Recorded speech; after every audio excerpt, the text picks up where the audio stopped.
ينتفع به أو ولد صالح يدعو له जिंदगी तोर जाई रे फाकी दिया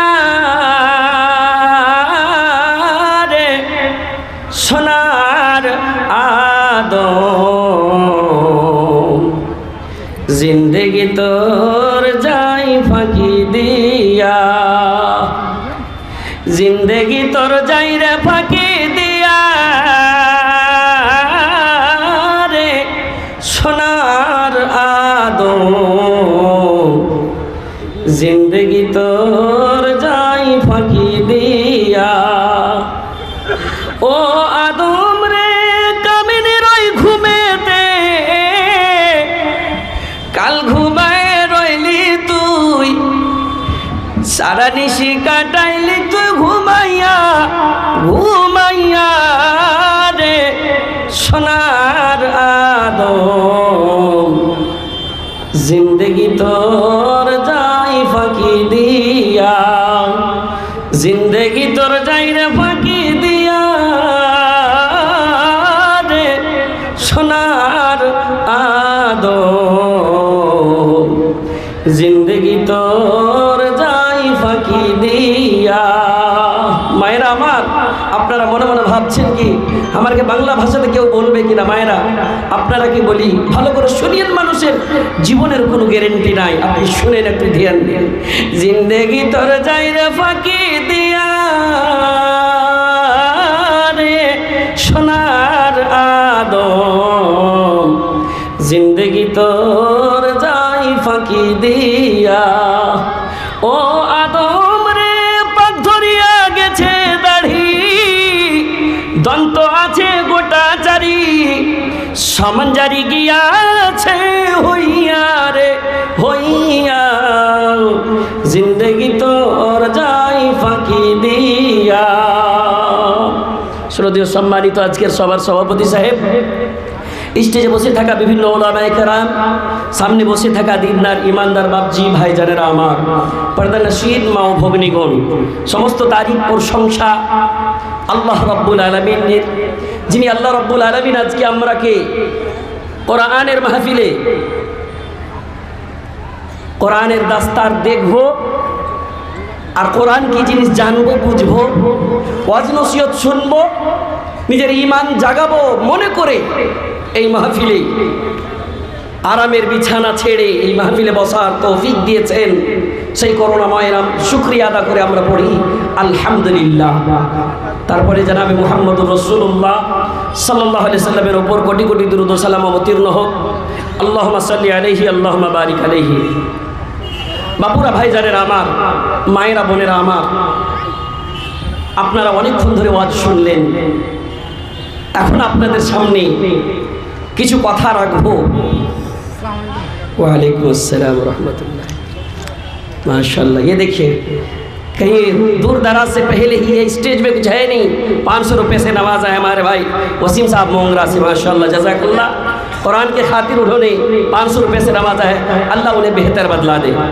আমি বলছিলাম যে মাদ্রাসাতে অনেক খরচ আছে একটা এমন মাদ্রাসা যে চলে মনে আমি দেখি যতদূর দেখেছি হিফজুল কোরআন মাদ্রাসা সিস্টেম দেখলাম এত সুন্দর সিস্টেমে আমি দেখতে পাইনি কি পাশে সরকারি মাদ্রাসা তার পাশে খুব সুন্দর করে একটা মাদ্রাসা চালাইছে আর এতটি বাচ্চা আছে তালিবে ইলমেরা আছে সব স্ট্যান্ডার্ড লাগছে আহা আর অনেকটি শিক্ষকেরা আছে আর আজকে এই মাহফিলে 15টা হাফিজে কোরআন 15-16টা হাফিজে কোরআন কোরআনের পাগড়ি দেখবো ওই মাদ্রাসারই রেজাল্ট আর এই মাদ্রাসাটাকে কোনো সরকার চালাই না আপনারাই চালাইছেন এই সমাজের লোকেরা হয়তো এই মানঝেলি গ্রামের আশপাশের যারা আছেন আপনার কি খরচে আপনার কি দান দিয়ে এই মাদ্রাসাটা চলে তো এই প্রোগ্রামও অনেক খরচ হয়েছে, খরচের দরকার। এক একটা ছাত্রকে সাজাইবে আজকে, তার খরচের দরকার। আর এত সুন্দর করে আমার যে একটা সিস্টেম চলছে, একে বরকরার রাখার জন্যে আপনাদের দরকার। যখন একটা সিস্টেম ভালো হয়ে চলছে তো ভালো হয়ে চালাইতে হবে। আল্লাহ রাব্বুল আলামিন মানুষের প্রত্যেক জিনিস জোড়া জোড়া সৃষ্টি করেছেন দুনিয়ার বুকে। যেমন একটা তারের ভিতরে দু রকম তার আছে, নেগেটিভ পজিটিভ, তাতে মাইক চলছে, সুবহানাল্লাহ। তেমনি জমিন করেছেন তো আসমানও করেছেন, ডান দিক করেছেন বাম দিক করেছেন, মোটা করেছেন পাতলা করেছেন। ঠিক তেমনি আল্লাহ রাব্বুল আলামিন জীবন করেছেন তো মরণও করেছেন। আর যখন জীবন দিয়েছে তো জীবনে ইবাদত করতে হবে। মাশাআল্লাহ, हमारे बाबूजी साहब, ওয়ালাইকুম সালাম রহমতুল্লাহ, আমার শ্রদ্ধেয় বাবজি 500 টাকা দিয়েছে, দোয়া করবো ইনশাআল্লাহ। দানও নিতে হবে, একটু শুনিয়ে দিই। ঠিক তেমনি মহান আল্লাহ রাব্বুল আলামিন যদি জান্নাত করেছেন তো জাহান্নামও করেছেন। যদি নিজের জীবন পেয়ে জীবনকে গনিমত মনে করে যদি ইবাদত করি, আর ইবাদত করে ইহকাল থেকে পরকাল যেতে যায়, চলে যাব, মানে কবরে যাব। কবরের যদি জোগাড় করতে পারি তাহলে আমার জীবন কামিয়াব, আমাকে পরকালে যেতে হবে। যদি কোরআন হাদিস না মানি জীবনে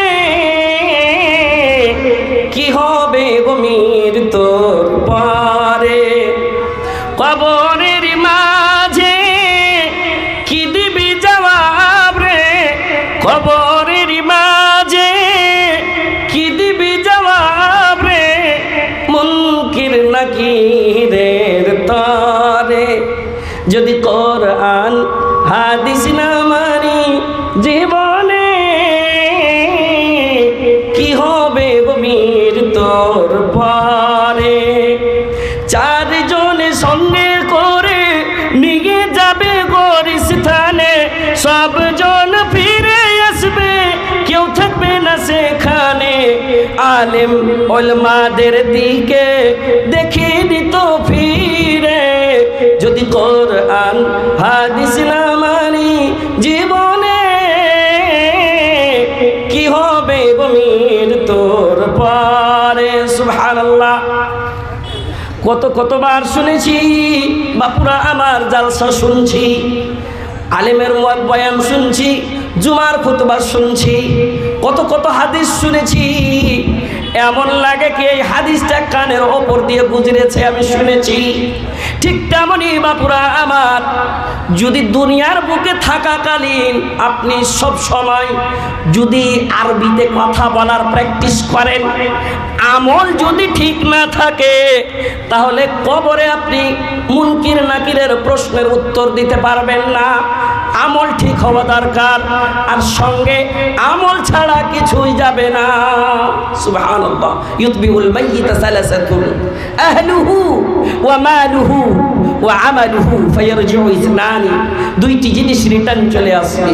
আহলুহু ওয়া মালুহু, আত্মীয় স্বজন, নতুন কুটুম পুরাতন কুটুম সবাই চলে আসবে। জানাজা পড়ে মাটি দিয়ে চলে আসবে, মাল যাবে, কোদল যাবে, খুরপি যাবে, সেটাও চলে আসবে। ওয়ায়াবকা ওয়াহিদুন, একটাই জিনিস বাকি থাকবে, সেটা হলো আমল। আমল से जिंदगी बनती है, जन्नत भी जहन्नम भी, ये खाकी अपनी फितरत में ना नूरी है ना नारी। আল্লাহর ওয়াস্তে বলছি বাপুরা, নতুন নতুন মানুষগুলো আসছে, ওখানে যে ভিড় জমিয়ে দিচ্ছে, ভালো লাগে না গো। একটা আলেমের কথা শুনেন, আপনার কদম উঠিয়ে আসবেন, ওই কদম খান্ডা সাক্ষী দিবে কি এটা আদবের মাহফিল, কোরআনের মাহফিলে এসেছি। একটু চলেছেন ভাইয়া, আদর করে বলি, দেখেন আলেমের সম্মান করেন, কোরআনের সম্মান করা হলো, আল্লাহ আল্লাহ রসুলের সম্মান করা। মাশাআল্লাহ, আল্লাহ এরাকে বেহতর বদলা দিয়ে এরা হিলতে লেগেছে, মানে নিজের নিজের জায়গাতে বসতে লেগেছে। সুবহানাল্লাহ। আল্লাহ রাব্বুল আলামিন আমাদেরকে স্মরণ করছে ওই জায়গাতে। সুবহানাল্লাহ। এমন জায়গা, ইযা যাকারানি ফি মালাইন, যদি তুমি সামান্য মাহফিলে আমাকে স্মরণ করো, যাকারতুহু ফি মালাইন খায়রিম মিনহুম, তোমাকে আমি এর চাইতে বেশি উত্তম জায়গাতে আমি স্মরণ করব। জীবনের কোনো গ্যারেন্টি নাই, মানুষের কোনো গ্যারেন্টি নাই। যখন 1 মিনিটই পেয়েছি, 1 দিন পেয়েছি, কিছু লামহা পেয়েছি, 1 ঘন্টাই পেয়েছি, তো গনিমত মনে করতে হবে, আর কোরআন হাদিসকে মানতে হবে, আর আখিরাতের জোগাড় করতে হবে। ইন কাতা আনহু, তোমার সমস্ত আমল বন্ধ হয়ে যাবে। সুবহানাল্লাহ। দান করতে পারবেন না, নামাজ পড়তে পারবেন না, রোজা রাখতে পারবেন না, দোয়া করতে পারবেন না, ইল্লা মিন সালাসাতিন, 3টি জিনিস যদি করে যেতে পারি, 3টি জিনিস, তাহলে আল্লাহ রাব্বুল আলামিন আমার কবরে কিয়ামত পর্যন্ত আমার নেকি জারি করে রাখবেন। সুবহানাল্লাহ। আর ওইটাই হলো আজকের মাহফিল। আমরা কতবার এই হাদিসটিকে শুনেছি। সুবহানাল্লাহ। সাদাকাতিন জারিয়াতিন, এমন একটা সাদাকা যেই সাদাকা জারি থাকবে। কোথায় গো?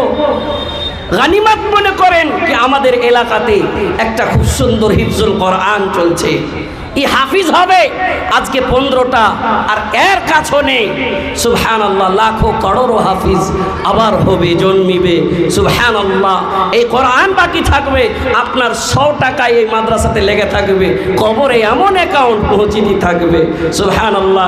একটা বাচ্চার পিছনে নাই করে 2000 টাকা করে খরচ হয়েছে। জি, লাঠি পাগড়ি নাই করে 3000 টাকা করে খরচ হয়েছে।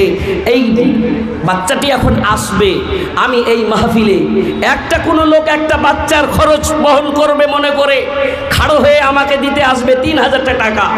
বেশি লাই একটা কোনো লোক এই মাহফিল থেকে, মাওলানা আপনি তো হাদিস পড়েছেন, নেক সন্তান যদি ছেড়ে যেতে পারি, নেক সন্তান যদি ছেড়ে দিতে পারি এই দুনিয়ার বুকে, সেই আমার জন্য দোয়া করবে, রব্বির হামহুমা কামা রব্বায়ানি সাগীরা। এটাও এমন একটা নেকি যে আপনার কবরে পৌঁছিতে থাকবে। নেক সন্তান যদি ছেড়ে দিতে পারেন, তো নেক সন্তান কোথায় বলবে? কোচিং সেন্টারে। নেক সন্তান কোথায় বলবে? স্কুল কলেজে। নেক সন্তান কোথায় বলবে? লাম ইউক্কির কবীরানা ওয়ালাম ইয়ারহাম সগীরানা ফালাইসা মিন্না। बड़ों की इज्जत, छोटों से शफकत कहाँ सिखाया जाएगा? कब्र क्या चीज़ है, कहाँ सिखाए जाएंगे? हशर क्या है, कहाँ सिखाए जाएंगे? वालिदैन क्या है, बाप माँ की जिनिस। बाप मार জন্য रब्बिर हमहुमा बोलबे, कोथाई सीखबे? मैं ये नहीं कहता स्कूल में ना पढ़ाइए, पढ़ाइए। मैं कहता हूँ आप डॉक्टर बनाइए, इंजीनियर बनाइए, सबसे पहले कुरान की तालीम दीजिए। उन्हें पता चलेगा, ওকে মালুম হবে, সেই জানবে কি বাপ মা কি জিনিস, আমাকে কত কষ্ট করে মানুষ করেছে। সুবহানাল্লাহি ওয়া বিহামদিহি। বাপুরা আমার, ভুলে গিয়েছি জিনিসটাকে একটু মনে করেন। পৃথিবীর বড় বড় পাহলওয়ান ফেল হয়ে যাবে, হাট্টা কাট্টা পাহলওয়ান ফেল হয়ে যাবে। যে সময় আপনি জন্ম নিয়েছিলেন, যে সময় আমি জন্ম নিয়েছিলাম, মায়েরাকে বলি, মা তুমিও তো একটা মহিলা, কিন্তু তুমিও সেই জায়গা থেকে এসেছিল। সুবহানাল্লাহ। এমন সময় ছিল যে সময় মায়ের পাশে যদি একটা ছুরি চাকু থাকতো, মা নিজকে হালাক করে নিত, কিন্তু তবু কষ্ট সহ্য করে আপনাকে আমাকে জন্ম দিয়েছে। দুনিয়ার সমস্ত জায়গায় ভিডিও কলে ফোন করতে পারবেন, কিন্তু বাড়ির পিছনে মায়ের কবর বা মার কবর আছে, একটা ফোনের জোগাড় আপনি করে দেখান। সুবহানাল্লাহ। মায়ের কান্দন যাবজ্জীবন, 2-4 মাস বইনের কান্দন রে, আরে ঘরের পরিবারের কান্দন কয়েকদিন পর থাকে না। গর্ভধারিণী মা, জনম দুঃখিনী মা, দুঃখের দরদি আমার জনম দুঃখী মা। হাতে পায়ে তেল লাগায়া মা দিল শক্ত করি, পেশাব পায়খানা আমি মায়ের কোলে করি, তবু না রাগ হইল, ভিজল গুহে মুতে, আমারে শুকনোয় রাখিয়া মাথাকে ভিজাতে। একদিন রাগ করেছে, একদিনও রাগ করেনি। একদিন আপনি বলেছেন, ও আপনাকে বলেছে জাইনাবের আব্বা, জাইনাবকে একটু পেশাব করে নিয়ে আসেন। না রে পারবো না, তুই যা, তো নিন আসছে খুবই। মনে করেন।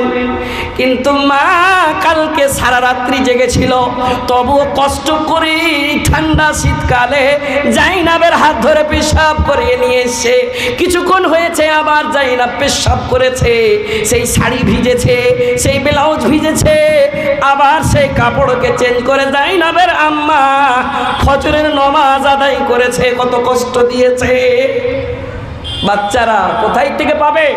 রব্বির হামহুমা কামা রব্বায়ানি সগীরা कौन सी ऐसी कैप्सूल है जिसकी इलाज क्या है?